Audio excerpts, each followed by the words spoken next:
Kaya taranta yung kampo ni Sara Duterte, pero si Sara Duterte, siya mismo, hindi pa nagsasalita specifically dito sa naging affidavit po ni Madriaga. Yung reaction niya, yung statement niya na pinalabas last week, yung pag-file sa Office of the Ombudsman ng plunder, malversation, graft and bribery ng mga civil society groups and church leaders. Pero dito po, hindi pa siya nagsasalita. Pinag-iisipan pa siguro, mga kababayan, ng mabuti kung ano yung sasabihin. Ang salita ng salita, yung kanyang mga minions, tulad ni Harry Roque.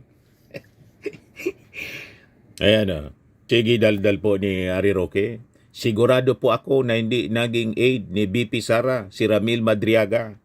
Sa ombudsman na lang kayo magpaliwanag. Final na, sinubmit na yung affidavit sa Office of the Ombudsman para aksyonan at ma-evaluate ng mabuti yung naging affidavit ni Ramil Madriaga. Umuwi ka na rito, Atty. Harry Roque, para sumama ka sa pagdepensa kay Sara Duterte. Kasi pati po kayo, sabit dito. Kaya lang, nagtatago na kayo dyan sa ibang bansa.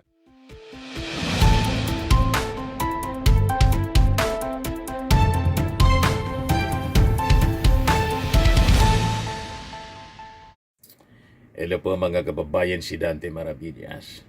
Bigyan ko kayo mga kababayan ng update tungkol sa affidavit na in-execute po ni Ramil Madriaga, yung sinasabing dating aide ni Sara Duterte na nag-execute po ng affidavit accusing Sara Duterte na yung pondo na nagfinansa kanya sa kanyang pagtakbo bilang vice presidente mula sa droga at saka sa operations ng Pogo. O ngayon, sa latest na development ngayon mga kababayan, pinareceive na ng kanyang abogado na si Attorney Palad yung affidavit po ni Madriaga sa Office of the Ombudsman. Yan po, pinareceive na mga kababayan yung through his lawyer, yung affidavit ni Madriaga. So sabi dyan, dated December 15, pero receive ngayon, December 16. Yan From Palad Lauron, Palad Ite, Ente, Law Firm.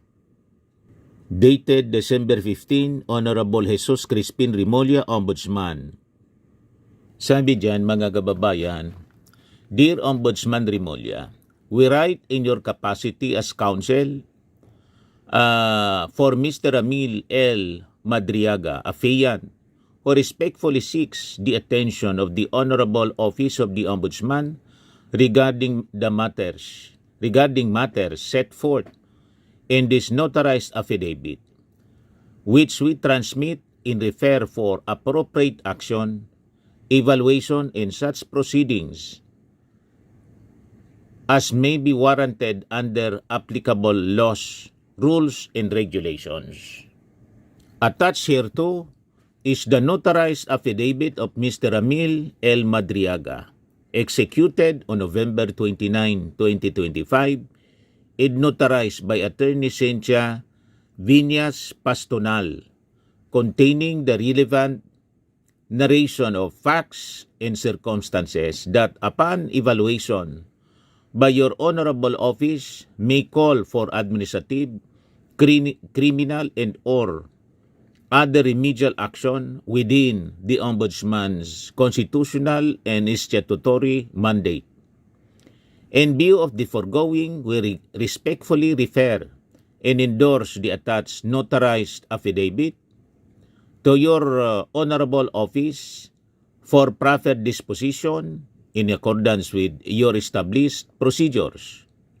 Should your office require additional documents or clarificatory statements, we undertake to coordinate and comply at the soonest possible time, subject to due notice. We submit this referral in deference to the Ombudsman's authority to investigate and act upon acts of omissions of public officers and employees. And we respectfully request that the affiant and this law firm be duly informed of any action taken as well as any directives for further compliance. Thank you for your attention. Very truly yours, Palad Lauron Palad T. Law Firm, Counsel for Amil L. Madriaga by Attorney Mark Anthony Ite. So, pinareceive na po mga kababayan, Central Records Division receiving sa Office of the Ombudsman. Yan po mga kababayan. Kaya taranta yung kampo ni Sara Duterte, pero si Sara Duterte, siya mismo hindi pa nagsasalita specifically dito sa naging affidavit po ni Madriaga. Yung reaction niya, yung statement niya na pinalabas last week, yung pag-file sa Office of the Ombudsman ng plunder, malversation, graft and bribery ng mga civil society groups and church leaders. Pero dito po, hindi pa siya nagsasalita. Pinag-iisipan pa siguro, mga kababayan, ng mabuti kung ano yung sasabihin. Ang salita ng salita, yung kanyang mga minions, tulad ni Harry Roque. Ayan o.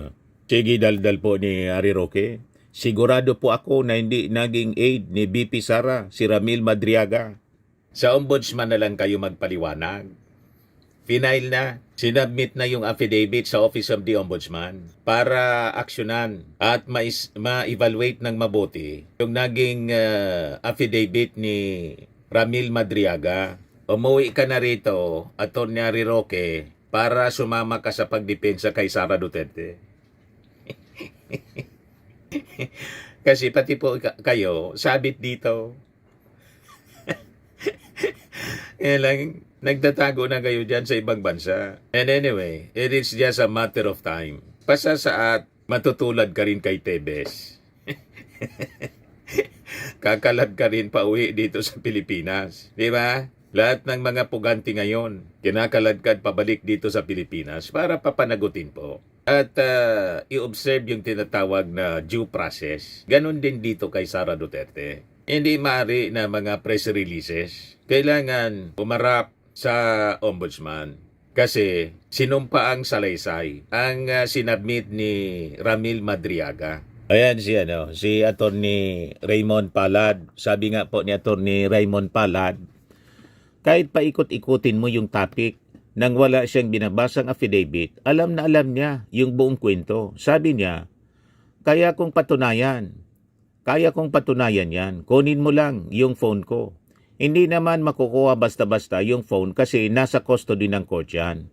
It has to be through a motion to retrieve the mobile phone and to subject it for forensic examinations. Once nakuha namin yan, bubuksan, screenshot, and print for comparison. So dito po sa affidavit ni Madriaga, kung paniniwalaan natin yung kanyang kwento, unti-unti nang lumilinaw mga kababayan. Ito yung missing link, sabi nga natin, kung sino talaga yung totoong beneficiaries ng confidential funds ni Sara Duterte. Base doon na din mga kababayan sa naging investigasyon ng Committee on Good Government ng Congress. So kung ang tanong kung sino yung nagkinabang ng confidential funds ni Sara, malinaw ang sagot ng ebidensya. Hindi po yung taong bayan. Hindi rin po ang lehitimong informant tulad ng gustong palabasin ni Sara Duterte doon sa mga pag-imbestiga po. Lumalabas po na si Sara Duterte mismo yung lumunok. Linunok. Mga kababayan, yung 125 million in 11 days. Ngayon yan talaga, Mr. Marabil. Yan ang lumalabas po. Ang missing link, ito si Madriaga. Kaya tama na tinon-over na. Sumulat na si Attorney Palad sa Office of the Ombudsman para i-turn over yung affidavit at mag-imbestiga. Formal nang simula ng investigasyon laban kay Sara Duterte. Lumalabas po, siya mismo at kanyang mga alipuris, yung mga beneficiaries, yung mga tao lang niya. Nagati-ati. So ginamit ito mga kababayan na pundo para maisakatuparan yung pagtakip, paggalaw at pagbulsa ng pera ng bayan. Yan ang lumalabas po sa investigasyon. Ito ay nakabase sa mga sworn affidavit, admission under oath, at formal na findings ng Committee on Good Government and Public Accountability ng Kongreso sa naunang investigasyon po. Kaya nga finailan po ng Congress ng impeachment complaint si Sara Duterte. Ngayon lang yung kanyang mga kaalyado sa Senado, ayun, in-archive. You see? Ayan, House recommends perjury corruption charges versus Sara Duterte. That was in June 10, 2025. A report ng Inquirer. Yun kasi yung lumabas sa official findings ng investigasyon ng Committee on Good Government. So nagrekomenda sila ng criminal charges laban kay Sara Duterte at saka ng mga opisyal ng Office of the Vice President at saka DepEd dahil sa misuse ng maling paggamit ng confidential funds. So ang inirekomendang kaso, technical malversation po. Ayan Technical malversation laban kay Sara, kay Gina Acosta, yung Special Disbursement Officer, saka kay DepEd SDO Edward Fajarda. Dahil ginamit yung confidential funds, hindi sa confidential activities. Tapos perjury laban kay Sara Duterte, kay Gina Acosta, dahil sa notarized certifications na nagsasabing legal at necessary ang paggamit ng confidential funds taliwas sa aktual na nangyari. Bribery and corruption kay Sara Duterte, Edward Fajarda, iba pang mga DepEd officials dahil sa pamimigay ng white envelopes na may cash bukod sa sahod sa mga opisyal ng DepEd. Yung binulgar po ni Yosek Mercado ng DepEd, naalala ninyo yon? Pati siya sinuhulan, nakalagay sa mga envelope, itinabi ni Yosek Mercado. At ang sabi, parang dinonate niya yon. Bribery. So kung walang nakinabang, ang tanong, bakit may kasong bribery po? Kung tama yung proseso po, bakit may perjury at malversation case? So, lahat ito, sabi mga kababayan sa mismong testimony ni Acosta, utos anya ni Sara. Yun na niya yung utos. So, sa hearing noong November 25, 2024, inamin ni Gina Acosta na iniwan niya ang disbursement ng confidential funds sa BPSPG na si Chief Colonel Raymond Dante Lachica.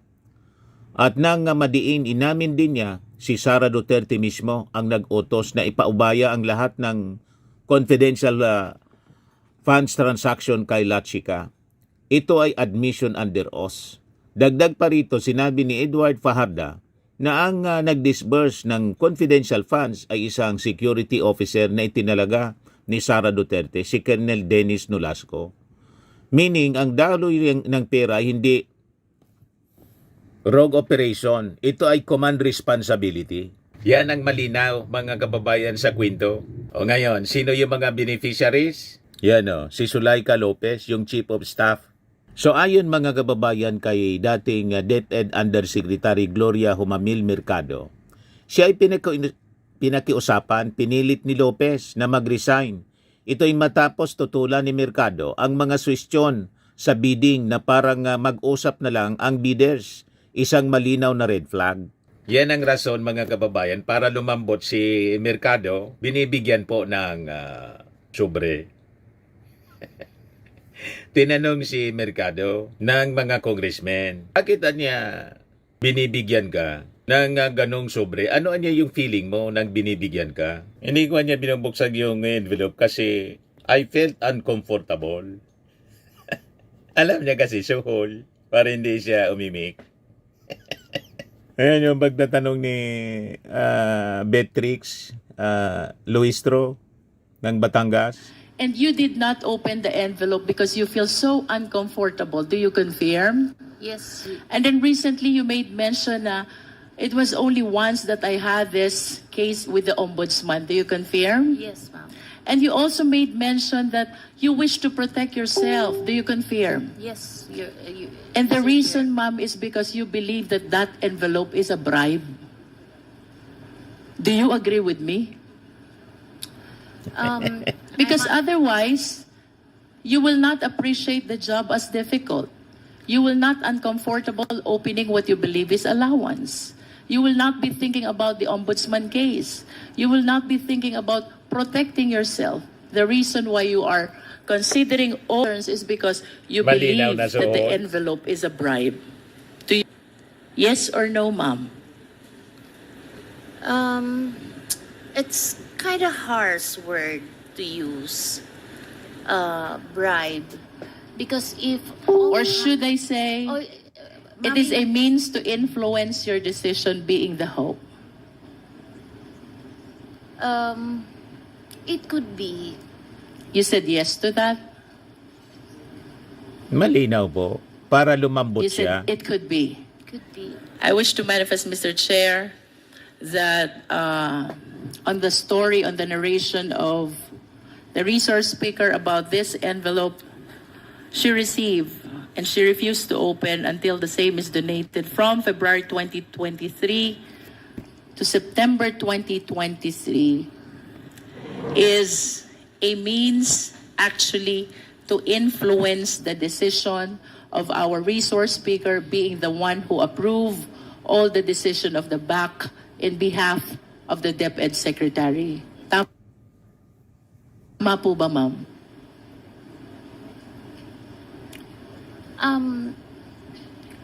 There was only one instance that I could recall na but there was no one spoke to me about there was an instance where I tried to let a bidding lapse, but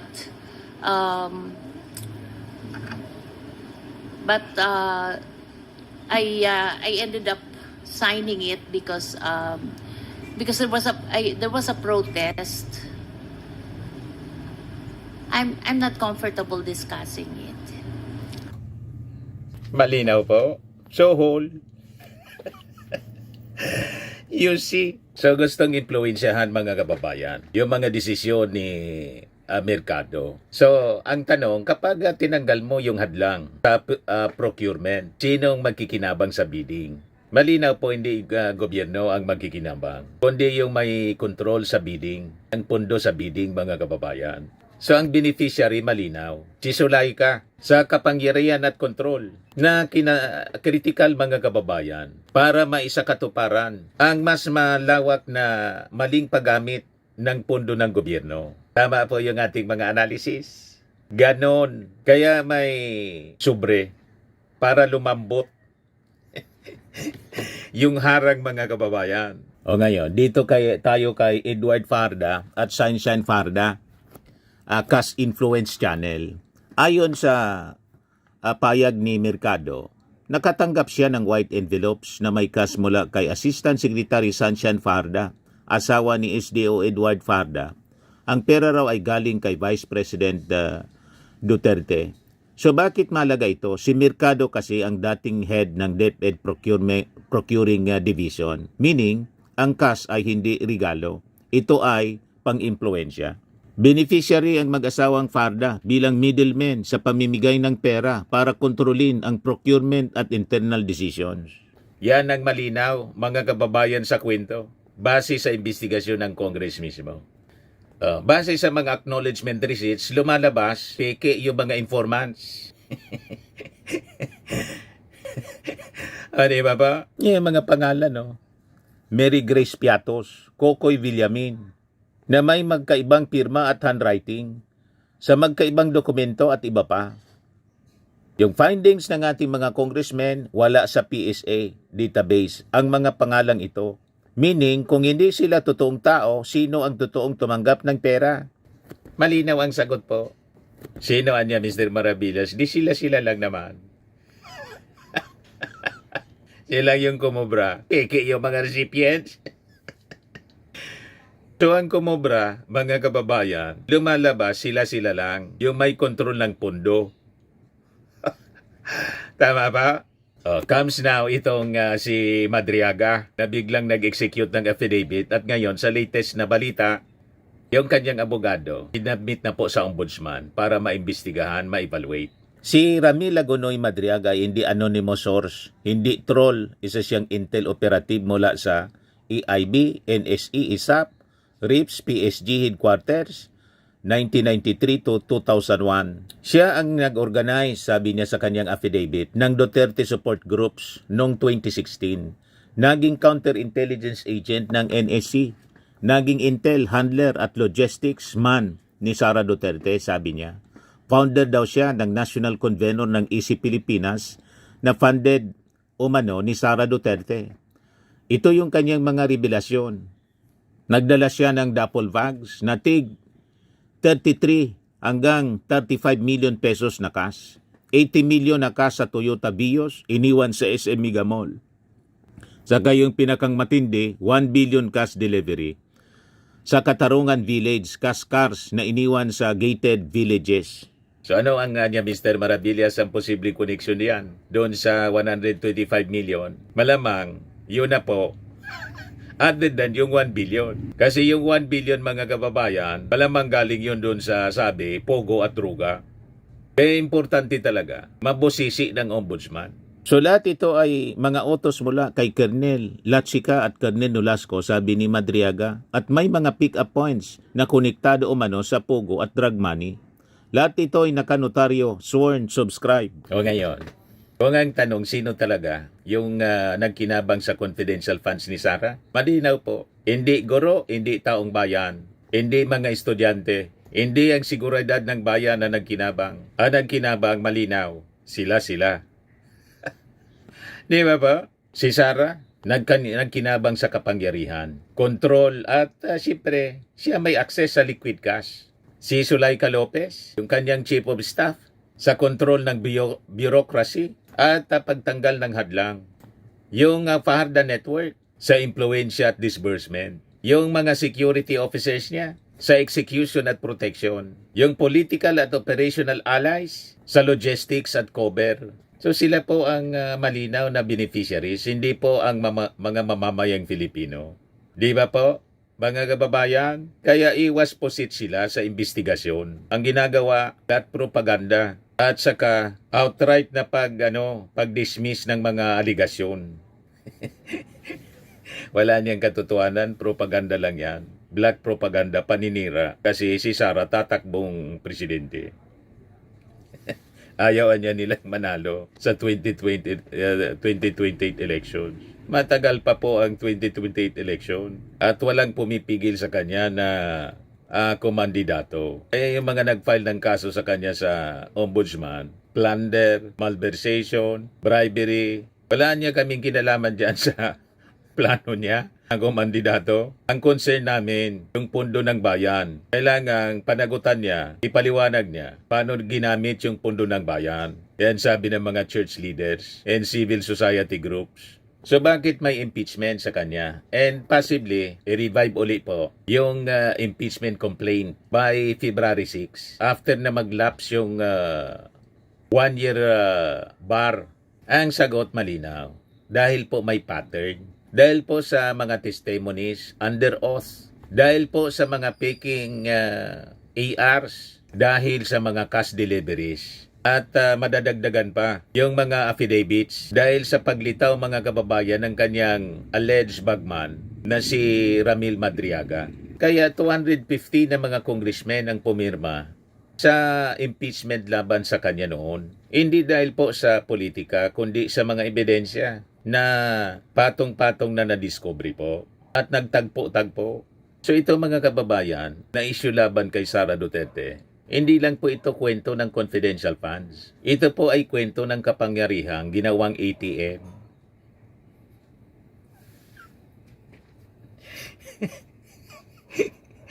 May ganun na niya, Mr. Maravilla. Matindi. 11 days. 125 million. Now you know kung bakit ganun kabilis.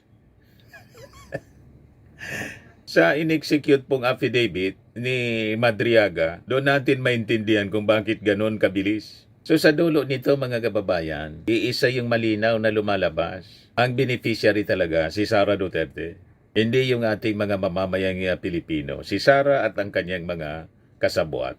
Kaya sa interview po ni Christian Isguera kay Attorney Raymond Palad, kahit niya paikot-ikutin mo yung topic nang wala siyang binabasang affidavit, alam na alam niya kung yung buong kwento. Sabi niya, kaya kong patunayan yan. Kunin mo lang yung phone ko. Hindi naman makukuha basta-basta. Yung phone kasi nasa custody ng court yan. It has to be through a motion to retrieve the mobile phone and to subject it to forensic examination. Once nakuha namin yan, bubuksan screenshot and print for comparison. Kaya itong si Madriaga, sinisiraan ng todo ni Ari Roque. So ibang-iba itong si Madriaga. Makikita mo yung kanyang kwento, credible. Kung ikukumpara mo kay Gutesa, na after na mag-execute ng affidavit, pina-testify sa Senado, mas familiar pa si Marcoleta sa affidavit kaysa kay Gutesa. And after na magsalita sa Senado, biglang nawala. Ito willing po na mag-appear sa ombudsman, pati sa DOJ, mga kababayan. At tiniling niya ang tulong ni Laila de Lima. Saka tumulat pala to kay Risa Ontiveros. So willing siya talaga na magsalita para ibulgar, i-reveal sa ating mga mamamayang Filipino yung kanyang nalalaman tungkol kay Sara Duterte at sa kanyang buong pamilya. Now you know kung bakit activated yung lahat mga kababayan na mga DDS influencers. Sabay-sabay na dinudurog po si Ramil Madriaga. You see, Madriaga strikes a nerve, mga kababayan, sa kampo ni Sara Duterte. Yan ang malinaw kung kaya nagpa-panic mode na sila. Nasa panic mode sila ngayon. At tahimik si Sara habang umaatake yung kanyang mga minions.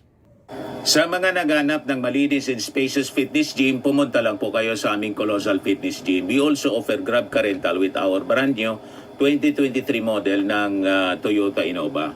We also accept booking for those who are planning to travel via PAL, Cebu Pacific, and other airline companies, local and international, and bills payment for Meralco Bills, PLDT, Aleco Bills, etc.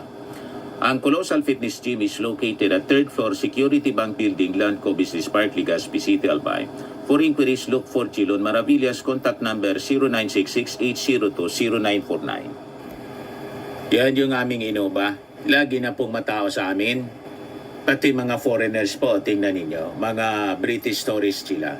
Ang lalaki ng katawan na, mga kababayan, nag-gym sa amin. Ito naman po, Indian National. Ito mga mga European sila. Ito naman yung bago naming product na binibenta online, Eye Glow Serum. Whitening po siya galing sa South Korea. Tingnan ninyo yung epekto sa aking anak na architect entrepreneur, Riz Maravillas.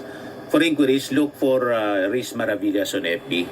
Ito naman po, Firmax Firming and Lifting Cream, pinapahid sa mga pulses and other affected area. Mainam po ito sa mga pains at paninigas ng mga kaso-kasuan.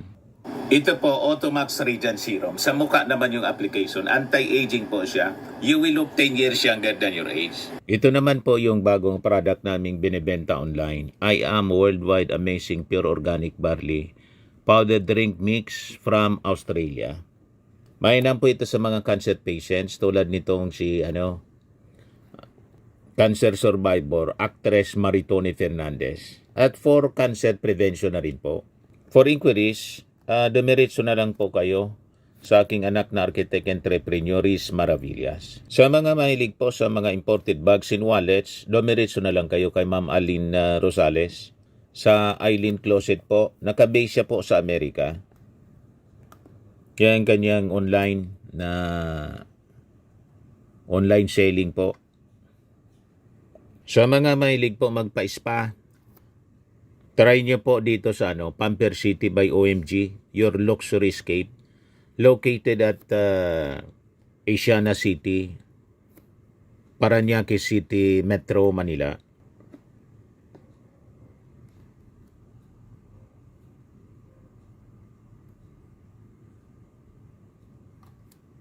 Pati magpaayos ng ipin po.